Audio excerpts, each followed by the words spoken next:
Bonjour madame, bonjour monsieur. Soyez les bienvenus dans cette nouvelle édition sur Zouk TV avec plaisir de lire. Comme chaque mercredi, j'ai la joie de recevoir des participants qui nous exposent leur passion, leur coup de cœur, et nous voyageons dans le temps, dans l'espace. Nous réfléchissons aussi. Donc, aujourd'hui, avec moi, j'ai deux participants, comme je vous disais. Donc, j'ai à ma gauche Stéphane Maugrand. Stéphane Maugrand, qui est un abonné de l'émission Plaisir de lire. Bien, bienvenue à nouveau. Merci à vous. C'est toujours un plaisir d'être à Plaisir de lire. Merci beaucoup. En face de Stéphane, nous avons une dame pour la parité. Donc, nous avons Madame Magali Fortuné. Magali Fortuné. Sois la bienvenue sur le plateau de Plaisir de lire. Merci beaucoup, Luc Collier. C'est un plaisir pour moi. Donc, comme chaque mercredi, donc nous allons échanger, discuter de sujets de société, de l'histoire, de la culture. Nous allons parler de la Martinique, mais aussi de l'international. Et le but de cette réflexion est de nous aider à prendre conscience d'un certain nombre de choses, un certain nombre de nos habitudes, des choses à changer, à améliorer, personnellement, en famille, en groupe. Donc, nous allons commencer tout de suite avec Stéphane. Alors, Stéphane, de quoi vas-tu nous parler aujourd'hui? Alors aujourd'hui, comme vous le disiez en début d'antenne, il y a un produit qui fait l'écho, qui est très connu de tout le monde, et mon coup de cœur s'est porté sur un entrepreneur du nom de Serge Waukin, qui a en fait été un spécialiste sur le web, et notamment dans le monde du mobile. Et je me suis porté sur ce qu'il a fait parce qu'il avait écrit à l'époque un livre « Réussir son marketing web ». Et je constate qu'on est de plus en plus connecté à la toile. Donc notamment les nouvelles technologies, comme on disait à l'école, NTIC, nouvelles technologies de l'information et de la communication, font qu'on est obligé de s'y intéresser. Mais ne voit-il pas qu'en ce moment, il s'agissait d'une révolution, et ça a attiré mon attention, dans le sens où je me suis dit, mais pourquoi on en parle autant? Et je me suis dit, pourquoi je n'ai pas entendu parler de ça plus tôt? Donc j'ai voulu m'approcher d'un spécialiste. Et donc je suis tombé sur cet auteur, d'accord, qui est juste ici, Serge Waukin, qui en fait m'aide en fait à comprendre dans quel univers, dans quel monde qu'on est en train de se prédisposer à adhérer, ou pas. Et il se trouve que les technologies, au fil des ans, chaque décennie, évoluent. Et on doit en fait prendre, comme on dit, mettre le pied à l'étrier, d'accord, et s'adapter, à avoir des habitudes nouvelles. Et donc par rapport à ça, j'ai découvert en fait un monde nouveau pour moi, on appelle la crypto-monnaie. Et je me suis dit, mais il fallait quand même s'y pencher parce que ça reste très virtuel pour certains, pour d'autres très concret, et il fallait que je trouve des arguments qui puissent m'expliquer. Et donc Serge Waukin, l'auteur de ce bouquin, donc comment comprendre et utiliser donc le Bitcoin. Alors le Bitcoin qui est une de ces crypto-monnaies dont on parle dans les médias et tout. Donc j'ai voulu comprendre en fait la chronologie de ces événements qui ont fait que depuis 2008 jusqu'à 2021, il y a eu donc des changements qui se sont opérés, notamment avec cette crypto-monnaie. Bon, pourquoi crypto-monnaie? On parle de transactions cryptées. Alors moi je pensais que la carte bancaire suffisait, qu'avec les virements ça pouvait y aller. Mais il se trouve qu'au fil des ans, les monnaies aussi ont évolué. Donc on est passé du métal précieux, métal or ou autre, à des monnaies un peu plus dites papier, hein, la monnaie fiduciaire, les pièces aussi.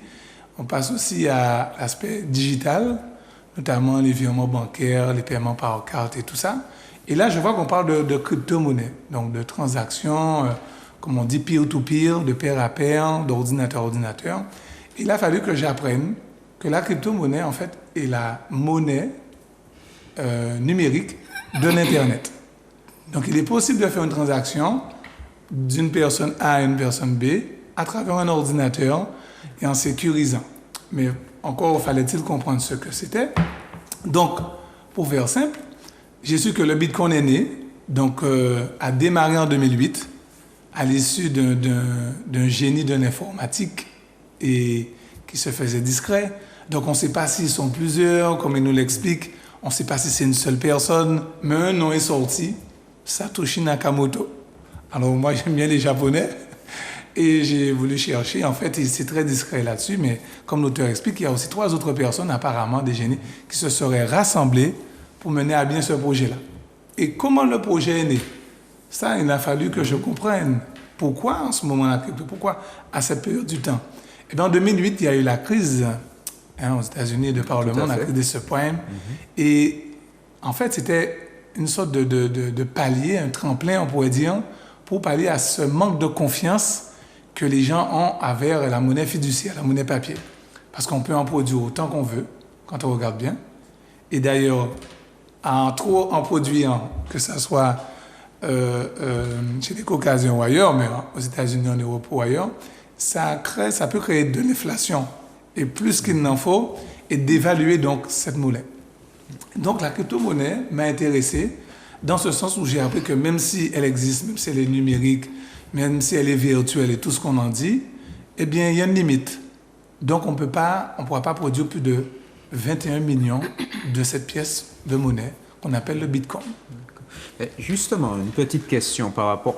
Donc, donc de ce que je comprends, donc il y a une famille qu'on appelle la ou les crypto-monnaies. Voilà, tout à fait. Parce qu'il y a plusieurs groupes. Donc, peut-être la plus connue, c'est le Bitcoin, oui. Mais il y a d'autres monnaies avec d'autres noms.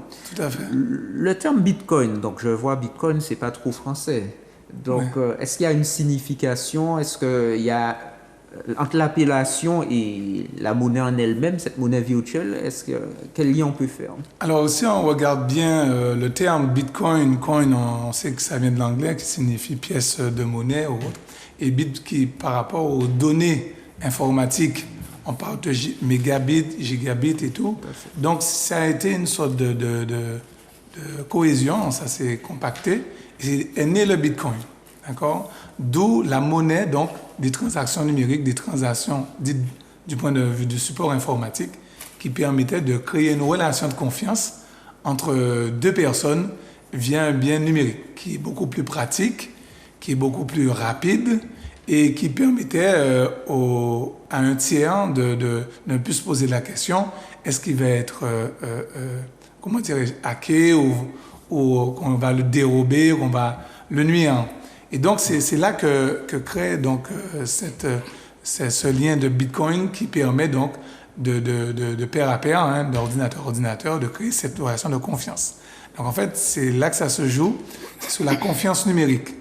Parce que quand on s'appelle au téléphone, on ne se soucie pas d'être hacké, on peut avoir des interférences, mais on est sûr que si on appelle l'autre interlocuteur, c'est soit il y a un problème de réseau, soit il est dans une mauvaise zone, ou soit effectivement l'appel se passe dans les meilleurs des cas, mais on sait que ça ne peut pas être une tierce personne qui puisse interférer à cela. Voilà. D'accord.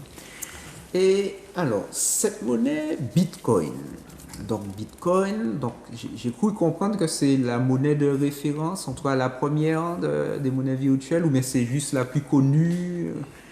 Très très bonne question. En fait, on va dire que le Bitcoin, selon ce qu'il explique, et la monnaie, enfin la crypto-monnaie mère, c'est de là que démarre le projet. D'accord. Bitcoin.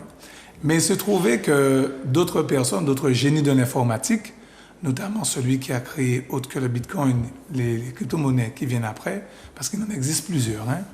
Il y en a plus de 7000, voilà. Il y en a, tout le temps, il y en a qui s'en créent. Mais on doit différencier les crypto-monnaies des crypto-monnaies alternatives. Voilà. Quelle est la différence? Alors, effectivement, on va dire que d'une manière globale, nous connaissons les monnaies qui dominent le monde, du point de vue économique, sont essentiellement le dollar américain, oui.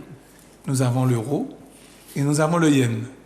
Nous avons aussi d'autres monnaies qu'on pense qui ont moins de valeur et pourtant, ces pays sont économiquement puissants, tels que les Asiatiques, pour ne pas les citer, la Chine, qui fonctionne avec le yuan. D'accord? Eh bien, qu'est-ce qu'on remarque? On remarque qu'on a, entre guillemets, dites des monnaies fortes. Le dollar, l'euro, le yen. Et si on regarde bien, nous sommes caribéens, enfin, les Français de la Caraïbe, j'ai pas l'habitude de le dire. Et en fait, il se trouve que dans la ceinture domienne, on a une disparité de différentes cultures, mais même du point de vue économique. Donc on a le dollar caribéen, qu'on appelle le East Caribbean, on a aussi le pesos, quand on regarde la République dominicaine. Oui, tout à fait. On a également, à côté toujours dans l'espagnol, là, de Saint-Domingue, on a à partir d'Haïti. Et on constatera, par exemple, j'aime bien prendre cet exemple-là, Haïti fonctionne avec le goud haïtien et fonctionne avec le dollar américain. Mais comme beaucoup de pays de la Caraïbe, il passe aussi par des échangeurs. Donc, j'ai besoin de partir aux États-Unis ou j'ai besoin de partir dans la Caraïbe, je vais passer par un échangeur à l'aéroport où je vais changer ma monnaie actuelle contre une autre. Oui. Et qu'est-ce qu'on constate? Je vais changer donc une monnaie forte et puissante contre une monnaie qui est de moindre valeur. Donc, il faudrait en avoir pour comprendre. Le goût haïtien, on en a des milliers dans les mains. Et ça fait on va dire que l'euro, pour passer au goût haïtien ou au dollar, c'est des monnaies alternatives qui nous permettront de fonctionner dans une économie autre que la nôtre. Donc, à moindre coût. Et donc, ce qui se passe, c'est que le Bitcoin sert de crypto-monnaie de base, d'accord? Mais la particularité, c'est qu'elle fluctue. Donc, les gens ont du mal à se repérer, à trouver leurs assises pour savoir j'y vais ou j'y vais pas. Il y en a ceux qui sont plus pour, il y en a ceux qui pensent que c'est une bulle, un jour ça va exploser. Mais qu'est-ce qu'on constate? Au fil du temps, depuis 2008 à 2021, ça prend une valeur extraordinaire, comme il explique. Et là, on est du moins en 2013, 2014, lorsqu'il décide de nous écrire ce bouquin. Et Serge Hawkins explique qu'en fait, que ça allait prendre de la valeur. À l'époque, on n'est même pas à 3 000 $ le Bitcoin, et aujourd'hui, on est à 10 fois plus. Donc, on a beau s'interroger, se dire, bon, il y a un risque, ou d'y aller ou pas, mais qu'est-ce qu'on constate? Moi, ce qui m'a interpellé, pour vous donner mon point de vue là-dessus, c'est qu'en 2017, c'est ça qui m'a fait m'y intéresser davantage, le Bitcoin a dépassé la valeur de l'once d'or. Tout à fait. Donc, l'or qui est le métal précieux... Aujourd'hui, 1800 $ à peu près. C'est ça, 1800 $, disons 1500 € et 1500 €, est une valeur stable. D'accord? C'est la valeur refuge que tout économiste, en fait, toute personne dans le milieu de la finance connaissent aujourd'hui. Et donc là, on se retrouve avec l'or numérique, comme il y a l'habitude de l'appeler, et qu'on a le Bitcoin, qui se retrouve à avoir une valeur de 28 000, entre 28 000 et 30 000 € aujourd'hui. Aujourd'hui. Voilà. Elle valait 60 000, il me semble. Il n'y a pas longtemps, voilà. Donc, c'est ça qui fait que les gens craignent un peu. Mais ce qui se passe, c'est que le Bitcoin renferme plein de, on va pas dire de secrets, avant d'arriver vers le lieu secret de Mme Fortuné, mais en fait, plein de surprises. Et je me dis qu'il faut au moins informer notre public qu'il y a des bouquins de se comprendre et utiliser le Bitcoin, qu'on peut lire, vous voyez, il n'est pas épais et tout, donc il y a environ 122 pages à lire, et qu'on s'y intéresse pour savoir ce que c'est, d'accord? Surtout quand j'ai appris qu'on peut, avec la crypto-monnaie, prendre une assurance vie. Depuis 2017-2018, ça existe. Voilà. Oui, vas-y. Ça va? Oui. Est-ce que cela veut dire qu'avec cette crypto-monnaie qui est une monnaie électronique, en fait, on va vers ce nouvel ordre mondial avec une monnaie unique qui serait utilisée par tout le monde, en fait, par toutes les nations. Est-ce que cela concourt justement à ce qu'on appelle un nouvel ordre mondial, un nouvel ordre économique, une seule monnaie, un seul gouvernement? Alors, bon, les personnes vont comprendre après où je vais aller quand je vais présenter le livre du révérend pasteur Marcello Tounasi. Est-ce qu'on va vers ça, ce nouvel ordre mondial? Est-ce que le Bitcoin est à la fois cette monnaie qui va aider, ou bien cette monnaie qui va rassembler, ou bien cette monnaie qui va unifier, mais unifier dans le mauvais sens? Alors, c'est vrai que c'est une question, en fait, il y a 3 questions dans ce qu'elle exprime. Oui, exact. Il faut savoir que le Bitcoin est né. Maintenant, ce qui va faire que ça va subsister dans le temps ou pas, ça c'est selon mon point de vue, bon, chaque personne diverge dans les opinions, c'est qu'il faut, la confiance. Ce qui fait que le Bitcoin fluctue, il monte et il descend, c'est la notion de confiance. Donc, qu'est-ce qui s'est passé? En 2008, lorsqu'il y a la crise des subprimes et compagnie, les gens commencent en fait à avoir de moins en moins confiance dans la monnaie fiduciaire, la monnaie papier. On peut se faire agresser, il n'est pas bon aujourd'hui avec les lois qui sortent de trimballer trop de monnaie fiat sur soi. Il faut rentrer il faut être dans les rangs. Et sachant ça, on constate qu'il y a une organisation, effectivement, qui se met en place pour réguler les finances, réguler la manière dont les gens utilisent leurs fonds et voir qu'une crypto-monnaie arrive. Sauf qu'il y a une diversité de crypto-monnaies. On va dire que c'est la crypto-monnaie mère, mais contrairement aux apparences, ce n'est pas celle qui me fait le plus frémir. C'est dans le sens où il y en a une multitude. Donc cette confiance est un petit peu atténuée. Il y a justement dans cette multitude de crypto-monnaies, j'ai cru comprendre qu'il y a aussi des monnaies, on va dire, plus stabilisatrices. Oui, donc on appelle des stablecoins. Le terme, c'est les stablecoins, donc dites crypto-monnaies stables, en effet. Et c'est sur ça que je me dis qu'il y a matière à s'interroger, parce qu'on a parlé de crypto-monnaies qui fluctuent. C'est vrai qu'il y en a plusieurs. On peut les citer, Bitcoin, Ethereum, Litecoin, enfin des crypto-monnaies de base. Et on a ces crypto-monnaies stables comme le DAI, l'USDC. Voilà, l'USDT, il y en a énormément qui en existent. Mais il faut savoir en fait l'utiliser. Et ce qui crée la problématique, c'est le fait d'être éduqué là-dessus, dans cette notion d'organisation. Donc même si on devrait transiter, on parle de crise, de toutes choses qui doivent arriver, mais je me dis aussi, il est bon de s'informer de ces évolutions technologiques qui sont à notre disposition. Et on ne va pas faire que tout le temps résister. Parce que moi, j'ai décidé d'en parler via Plaisir de lire à travers ce livre-là, parce que je me dis que je pensais à mamie, à papy, qui demain devra peut-être utiliser cette crypto-monnaie. Je dis non, je ne vais jamais utiliser, non, c'est virtuel, ceci. Moi, ça me fait sourire parce que je me rappelle que mamie et papy disaient non, je ne mettrai jamais ma carte bancaire sur Internet. Je pense qu'on a tous connu ça. Mais mamie et papy ont quel âge? Parce que quand tu parles de mamie et papy, tu parles de mamie et papy de 60 ans, oui, effectivement. Ah oui, il y a les jeunes mamies et les jeunes papys. Et papy de 80 ans, ils vont te dire, bon, mon petit-fils va faire, ma petite-fille va faire, moi, voici mon compte fait. Voilà. On parle de quoi, alors? Voilà, effectivement. Donc, cette transition-là, ça sera justement que les jeunes qui arrivent, regardez bien, sans même regarder l'aspect de la crypto-monnaie, vos enfants, nos enfants, qu'est-ce qu'ils ont? Un smartphone dans les mains très tôt. Justement, on parle de mamie et papy, mais on parle de leurs petits-enfants. Mais est-ce qu'aujourd'hui, mamie et papy, qui ne sont pas des spécialistes du numérique, est-ce qu'ils peuvent acheter des bitcoins? Comment? Est-ce qu'ils peuvent? Est-ce que c'est réservé à une élite, à des spécialistes? Ou comment ça se passe? Alors, très bonne question. Je dis mamie ou papy, le citoyen lambda, martiniquais. Oui, en fait, toute personne qui sait utiliser l'outil technologique est Internet, qui possède une adresse email, qui a une bonne connexion Internet, peut ouvrir un compte parce que c'est ce qui fait le phénomène, la révolution de la crypto-monnaie Bitcoin, c'est que ça touche, c'est décentralisé, donc il n'y a pas à proprement parler de régulation. Ils cherchent en fait un moyen de réguler, mais c'est difficile parce que c'est des milliers d'ordinateurs qui confirment une transaction. Tandis que par rapport à notre réalité, c'est que nous fonctionnons avec l'euro ou le dollar ou d'autres monnaies, mais qui est un peu centralisé. Il y a une centrale. On a la Banque centrale européenne, on a la Fed des États-Unis, on a toutes ces banques qui centralisent les choses. Donc, on a un point de contrôle, de surveillance, on a une idée.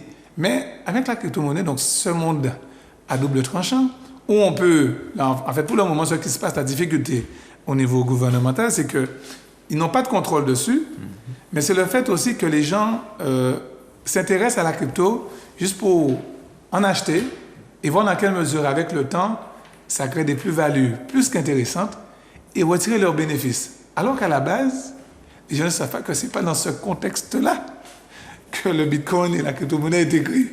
C'était de réguler, de créer le rapport de confiance sans pour cela se faire avoir. Après, on dirait que chaque particulier va en fonction de ses intérêts. Tout à fait. Mais une chose qui m'avait aussi interpellé avec le Bitcoin ou la crypto-monnaie de façon générale, c'est vrai qu'il n'y a pas ce contrôle des gouvernements, des États vis-à-vis de cette monnaie virtuelle, mais au fur et à mesure, il y a des États, peut-être pas les plus puissants du monde, franchissent le pas, annoncent justement adopter la monnaie virtuelle. Bon, on avait des personnalités comme Elon Musk, un des hommes les plus riches du monde, qui justement, avec son entreprise Tesla, on pouvait justement, avec des bitcoins, investir dans son entreprise.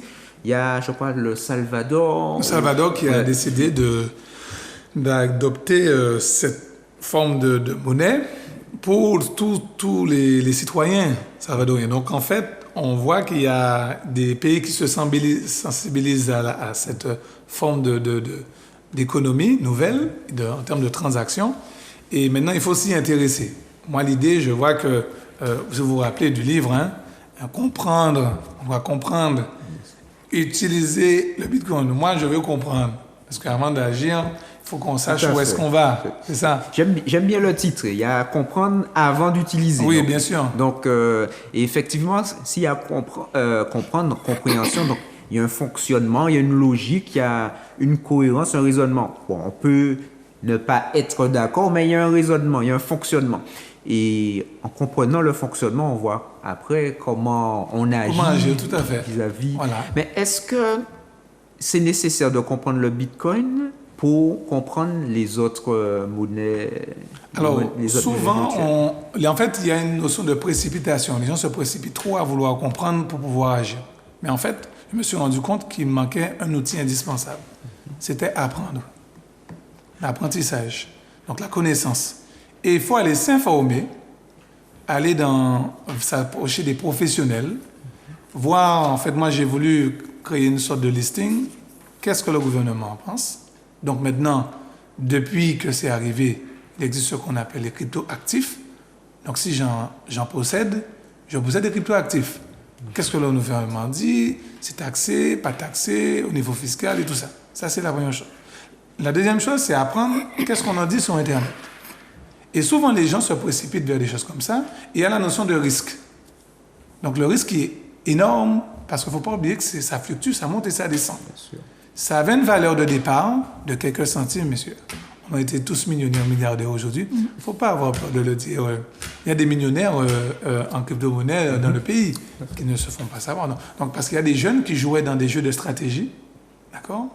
Et il y a un jeune, je ne sais pas où est-ce qu'il est exactement, mais je sais qu'il a au moins beaucoup de bitcoin quelque part. Et en fait, ce qui se passe, c'est que je m'informe de savoir comment ça va s'adapter à notre nouveau monde. Surtout que depuis la crise que nous avons, qui n'est pas encore terminée apparemment, mais durant le premier confinement, ça m'a interpellé de voir comment on était tous enfermés, on s'est tous mis au numérique.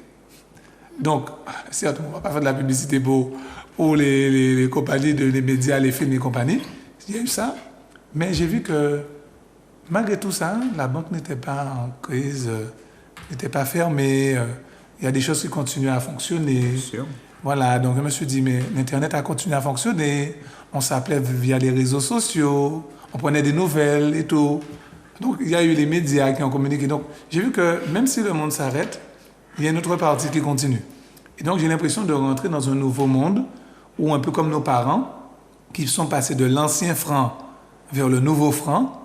Et là, du nouveau franc, c'était encore une autre transition dans les années 2000. Je ne sais pas si vous vous rappelez, toute cette éducation pour aider nos aînés à s'habituer à cet euro.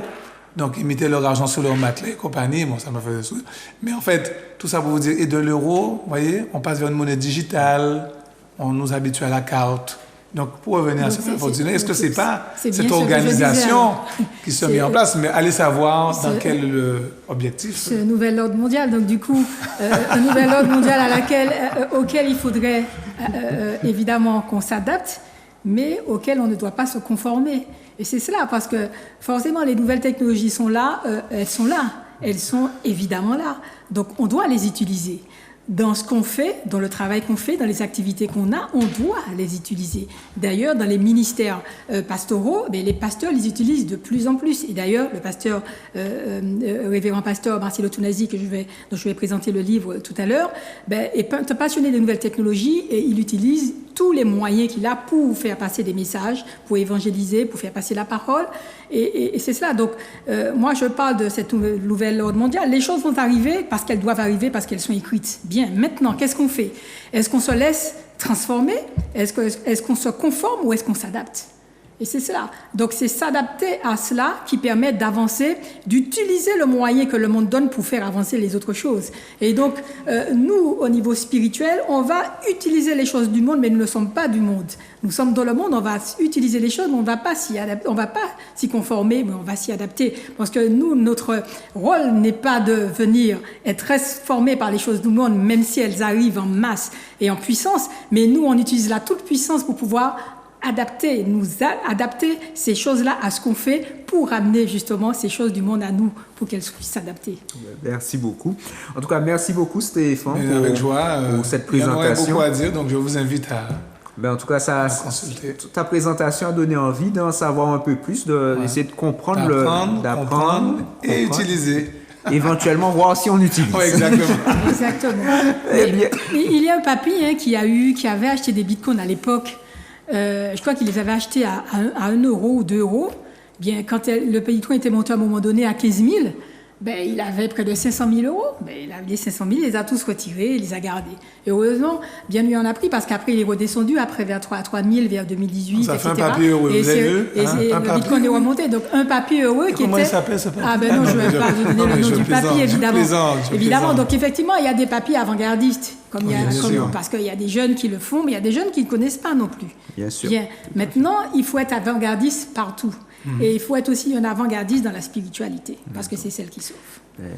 Avec cette transition, justement, tu vas pouvoir nous donner le titre de ton ouvrage. Eh bien, c'est pas le mien, c'est celui du révérend pasteur Marcello Tunasi, que certainement, que beaucoup connaissent. Il était déjà venu en Martinique en 2017 pour 3 soirées de gloire au Palais des Sports du Lamentin, où il a fait salle comble. Donc, pasteur Marcello Tunasi est révérend également. Il a donné sa vie à Jésus-Christ en 1990 et il a reçu l'appel au ministère pastoral en 1998. Il est le pasteur principal des églises de la Compassion qui se trouvent à Kinshasa, en République démocratique du Congo. Il est président, fondateur et leader de la communauté CREFEM. La communauté CREFEM, c'est le centre de réveil, d'évangélisation, de formation et de mission. Il est président de Marcello Tunasi Ministries et puis il est fondateur du noyau Compassion international qui regroupe plusieurs membres répartis dans le monde entier. Quand je dis dans le monde entier, vraiment c'est dans le monde entier, qui soutiennent cette vision-là, mais qui appartiennent à d'autres églises, à d'autres congrégations, mais qui soutiennent parce qu'ils viennent aussi évangéliser, prier ensemble par le réseau. Et on parlait de nouvelles technologies, et bien là c'est le réseau. Mais pasteur Marcello Tunasi est également vraiment un promoteur des jeunes qui deviennent des leaders politiques, des leaders économiques. Vraiment, c'est un véritable promoteur des jeunes. D'ailleurs, à son église, il y a beaucoup de jeunes. On disait qu'il est le pasteur des jeunes, mais il est aussi le pasteur de tous les âges. C'est pour ça qu'il a sorti ce livre, Le lieu secret, qui vient après trois premiers livres qu'il a sortis, Découvre et expérimente sa présence, Stratégie face à la tentation, et puis un recueil de paroles de sagesse qui est extrêmement intéressant. Lorsqu'on a envie vraiment d'une parole, on prend ce livre, on regarde, on lit, et puis on a cette parole de sagesse qui sort. Parce que ces paroles tombent toujours à point nommé, parce que ce que cet auteur-là écrit, eh bien, on sent qu'il est inspiré quand il écrit. D'ailleurs, quand on l'écoute parler, même si certains disent qu'il est radical, mais dans cette radicalité, il y a une puissance de sanctification, une puissance de sainteté, un équilibre de puissance, d'amour et de sainteté qui fait qu'on est attiré par le propos qui sort de sa bouche, mais qui n'est pas de lui. Vous comprenez? Donc, parce qu'il laissait la place au Saint-Esprit pour pouvoir parler. Donc, quand il a écrit Le lieu secret, c'est ce livre-là que je vous présente, Le secret du lieu secret, du va cache-toi au va montre-toi. Eh bien, il s'adresse à tous. Il s'adresse évidemment aux chrétiens de prime abord. Il s'adresse aux futurs serviteurs de Dieu. Il s'adresse aux nouveaux serviteurs de Dieu, mais il s'adresse aussi à ces personnes qui passent des épreuves, mais qui ne connaissent pas véritablement et qui ne savent pas ce qui leur arrive, alors qu'ils ont un appel posé sur eux. Donc, il parle aussi aux appelés et aux élus. Donc, il s'adresse à tous, en fait. Pourquoi? Parce que on est dans une situation de lieu secret dans lequel on est placé en toute conscience ou malgré nous. Dieu nous met à part et nous retire dans ce lieu secret. Vous comprenez? Donc ce lieu secret qui est ce lieu du va cache-toi dans les profondeurs avant d'arriver au lieu du va montre-toi, au va montre-toi dans l'exposition, donc l'élévation dans l'exposition. Donc le lieu secret, c'est un lieu dans lequel on est placé.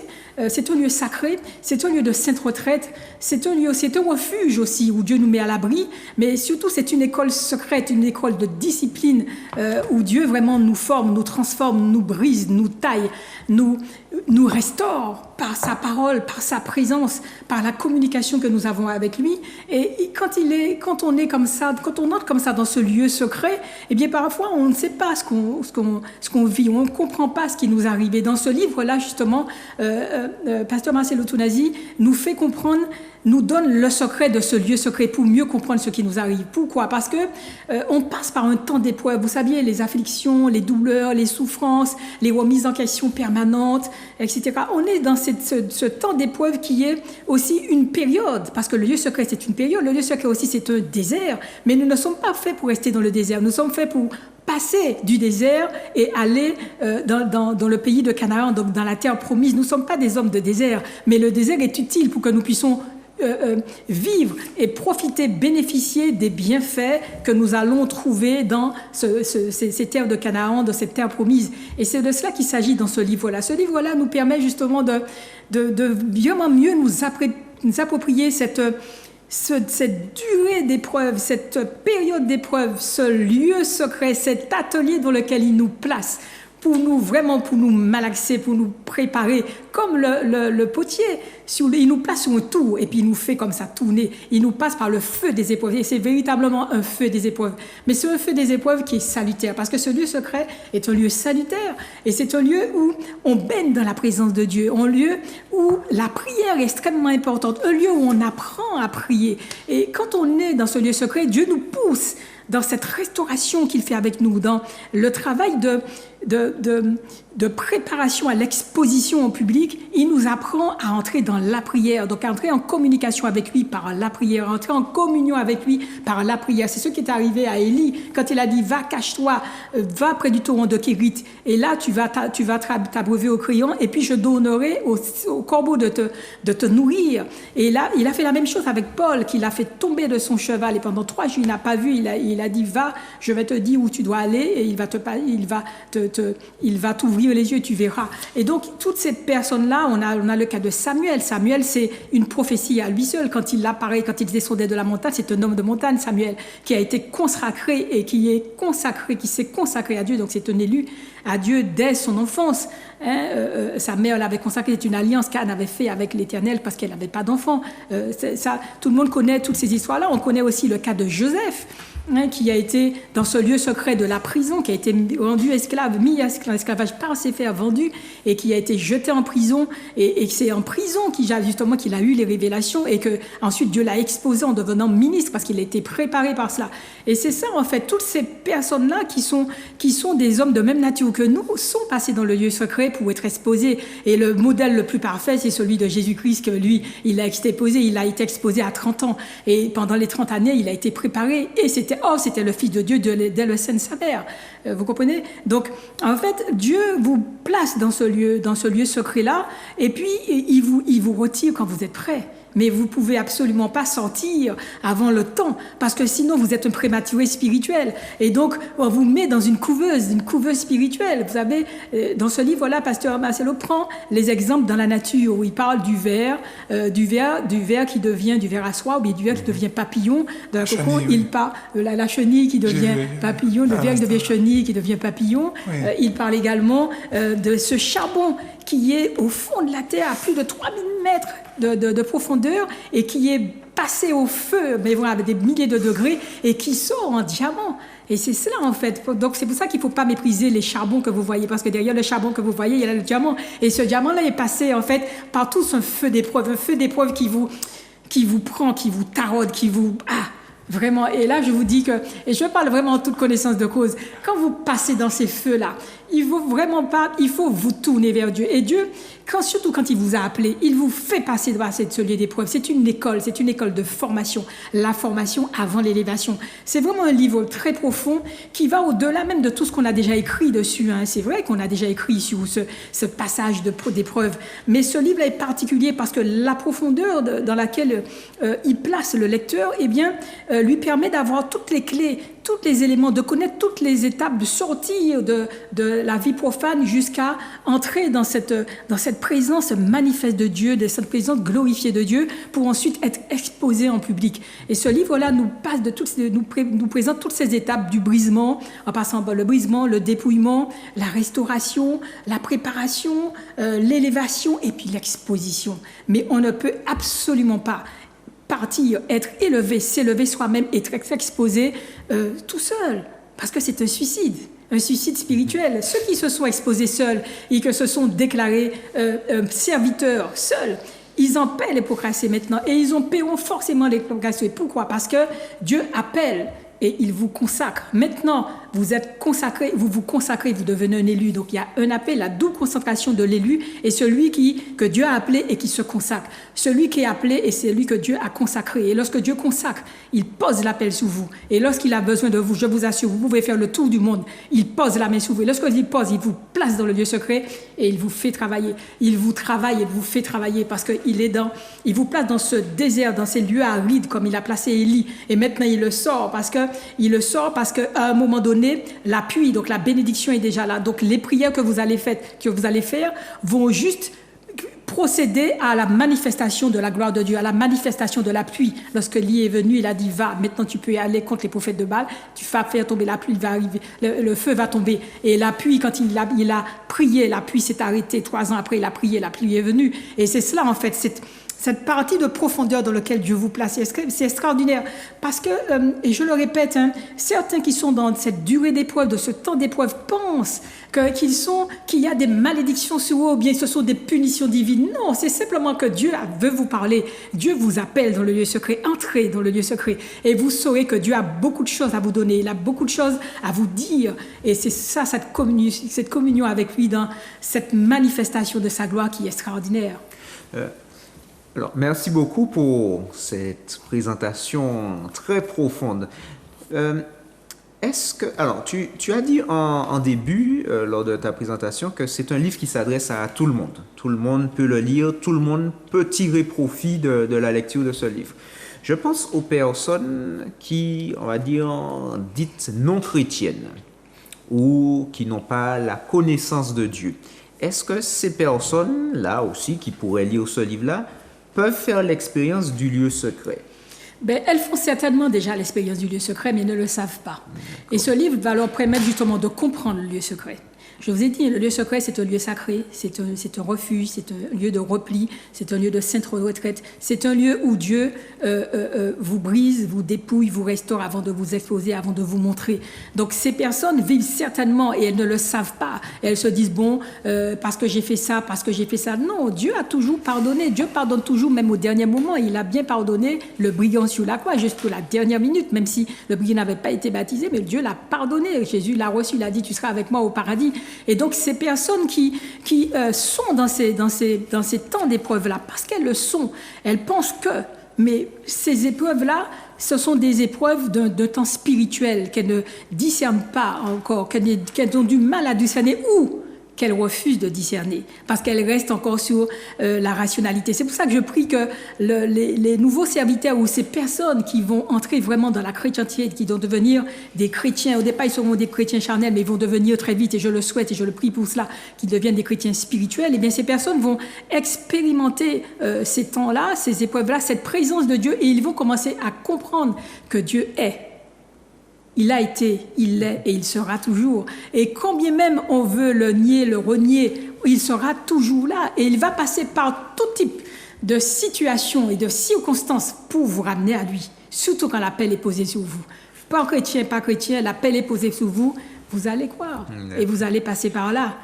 Alors, tu as pas mal parlé du lieu secret, du fameux lieu secret. Mais alors, ce qui attire moi mon attention dans le titre de l'ouvrage, le secret du lieu secret. Donc, il y a le lieu secret, mais il y a aussi un secret qui est lié à ce lieu secret. Est-ce qu'on peut le connaître? Il est dans le livre, le secret. En fait, tout au long du livre, le secret du lieu secret vous est révélé jusqu'à la fin. D'accord. Donc, du moment où vous entrez dans ce livre, eh bien déjà, vous avez dit, je comprends. C'est pour ça que je comprends ce brisement, je comprends ces épreuves, ces souffrances, ces douleurs. Et au lieu de maintenant d'aller, de me plaindre de ces douleurs, essayons même de les comprendre. Le secret, c'est que Dieu est là avec vous, il vous attend.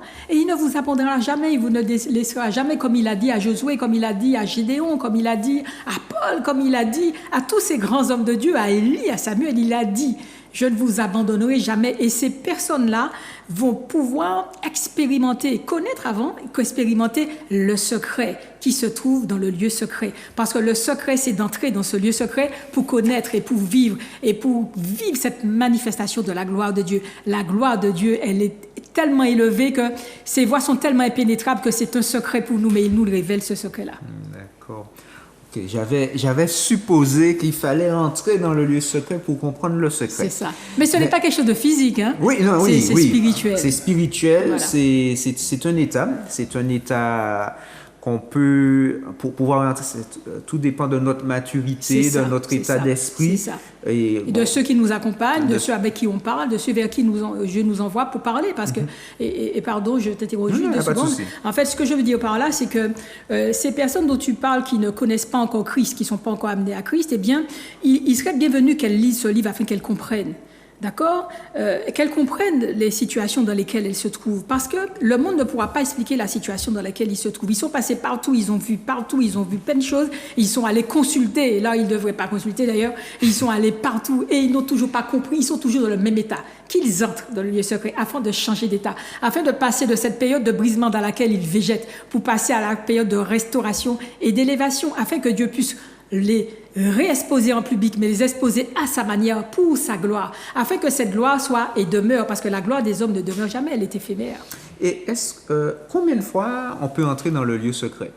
Eh bien, le lieu secret, quand on entre dans le lieu secret, on n'a pas de combien de fois, on a des étapes. Vous comprenez? Le lieu secret, c'est des étapes. Maintenant, les secrets, c'est une période qui est déterminée par Dieu. Bien, un homme qui entre dans le lieu secret peut rester dans le lieu secret, d'accord? Il peut sortir du lieu secret parce que son ego le rappelle à lui. Vous comprenez? Ben non, ça prend trop de temps, je veux m'élever moi-même, et puis c'est moi qui fais. Et puis donc, il commence à prendre la gloire. Parce que le lieu secret, c'est une série d'étapes. Quand vous commencez à passer, vous passez du brisement, le dépouillement, la taille, et puis la restauration commence à venir. Et là, vous commencez à porter des fruits. Vous voyez l'arbre qu'il a pris comme une illustration avec les racines. Un homme sans racines ne fait pas grand-chose, mais un homme avec des racines fait grand-chose. L'arbre, ce n'est pas les feuilles que vous voyez, ce n'est pas le fruit qu'il porte, ce sont les racines qui sont racines. Regardez le mahogany, il dure parce qu'il est profondément enraciné dans la terre. C'est pour ça que les personnes qui sont dans les prophéteurs, qui sont profondément enracinées, plus Dieu vous creuse profond pour vous mettre, plus vous serez élevés. Donc ne criez pas contre Dieu parce que vous vivez beaucoup de choses. Dites Amen et aimez ces étapes-là, parce que ces étapes-là vous feront monter. Et lorsque vous montez, vous êtes exposé en public. Et alors les hommes ne vont pas comprendre, ils vont être attirés par cet éclat-là. Maintenant que ils sont attirés par cet éclat-là, ne prenez pas la gloire pour vous parce que vous allez redescendre très vite. Et donc, cette période-là, elle est déterminée par Dieu. Il n'y a pas plusieurs lieux secrets. Il y a un lieu secret avec des étapes. Les étapes du brisement, donc du va cache-toi, à l'étape de l'exposition publique, donc l'étape du montre-toi. Et entre-temps, il y a plusieurs étapes qui vous font progresser pour sortir des choses anciennes pour arriver aux choses nouvelles. Je constate que Stéphane commence déjà à entrer dans le lieu secret, puisqu'il comprend. Oui, je comprends un peu, parce qu'en fait, j'ai bien aimé cette analogie qu'il a faite avec le papillon et la chenille.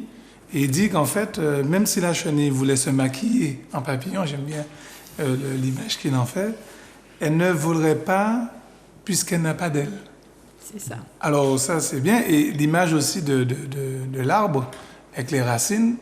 Et c'est assez intéressant parce que si on regarde bien, c'est vrai qu'avant qu'il y ait des racines, il faut qu'il y ait un grain qui doit être planté.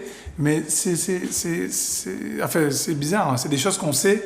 Mais comme on vit plus sur Terre que dans la Terre, donc on oublie aussi par quoi on passe. En fait, ce que j'aime bien dans l'image, c'est la notion d'épreuve, en fait. Les racines poussent et il y a un amas de terre. Mais ça n'empêche pas, en fait, aux racines de pousser tout en se renforçant, on peut dire. Exactement. Et j'étais en train de me dire, mais effectivement, je me plaignais avant de beaucoup de choses. Et il est parfois nécessaire d'apprécier aussi les épreuves qu'on a. Mais on ne remercie pas forcément pour ces épreuves-là, parce que je constate que on oublie qu'en fait qu'on était des enfants. Et en fait, il y a certaines fois, je me dis que c'est bien d'être un enfant dans la façon de penser, mais dans l'état d'adulte. Je m'explique. L'enfant, quand il tombe à vélo, il a tendance à tout de suite reprendre un vélo pour repartir. Et il arrive, par exemple, je te donne un exemple très simple, c'est avec le confinement, j'ai vu qu'il y a beaucoup de personnes qui s'interrogent de savoir comment ils vont faire. Et l'image qui m'a été donnée par des gens dont on appelle entre guillemets les commerces non essentiels, là, j'aime pas trop le terme, mais bon, ils sont dans l'événementiel. Eh bien, il y en a ceux, heureusement, qu'ils avaient en fait un deuxième volet deuxième compétence. Je suis même des gens qui sont artistes, ils ont de belles compétences comme comptables ou professeurs, enseignants, toutes sortes de choses.